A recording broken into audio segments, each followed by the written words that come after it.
My name is Kay Byfield, and this is your Art Speak Studio moment. I'm here in Art Speak Studio in Dallas, Texas, where we offer online and in-studio courses, mostly in watercolor. Today we're going to talk about the difference between transparent, opaque, and staining watercolors, and how they're used in painting.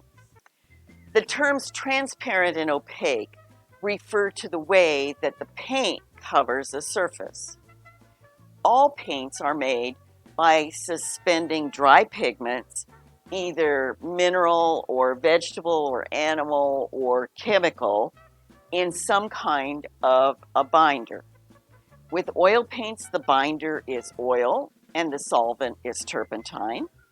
With acrylic, the binder is acrylic, which is plastic, and the solvent is water until the pigment dries, in which case it becomes plastic and it is no longer soluble. And with watercolor, the binder is gum arabic, which is a translucent material that is soluble in water. So water is the solvent, and water is used to dilute the pigment. There are three kinds of water-based media: acrylic, watercolor, and gouache, Gouache. By definition, watercolor is transparent. However, some watercolors are more transparent than others. Gouache is watercolor, but it is opaque by definition, which means that it covers the surface and does not let any light go through the paint. With transparent paints, the particles of pigment suspended in the gum arabic allow the light that reaches the surface to pass between them so that it bounces back after hitting the white paper surface. That makes the color appear luminous.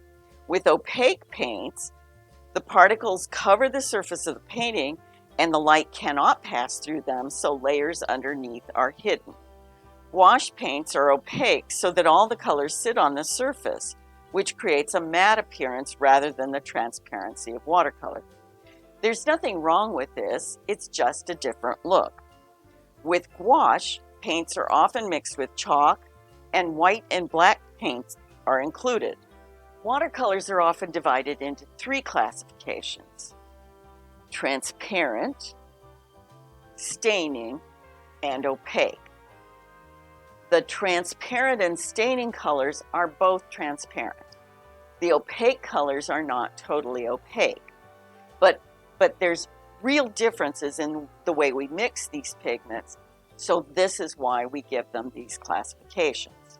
With transparent pigments, what happens is that if you have a line of permanent India ink and you run transparent pigments across them, you will see a little bit of that pigment on top of the India ink, but you will not see much.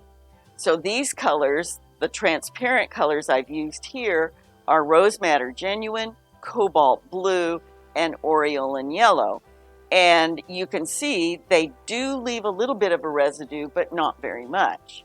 However, opaque paints like cadmium red, cerulean blue, and cadmium yellow sit a lot on the surface of the paper, and you can see it on top of the Indian ink.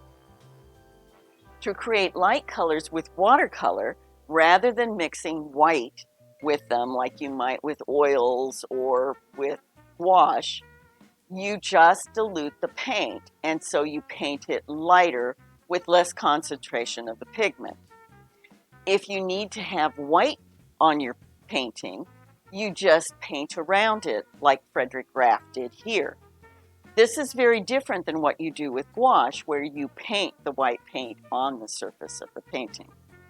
With watercolors, both staining and transparent paints will lift back to some extent. But with transparent paints, you will be able to lift back more successfully than you can with staining colors. So for instance, if you really scrub this a little bit, you will get back to a pure white, almost. Whereas with the staining color, the phthalo Winsor green, you can get back lighter, but you still have that green residue in your color, which is almost totally absent in the transparent color of Rose Madder Genuine. Opaque watercolors are not opaque, but they are less transparent than the other pigments.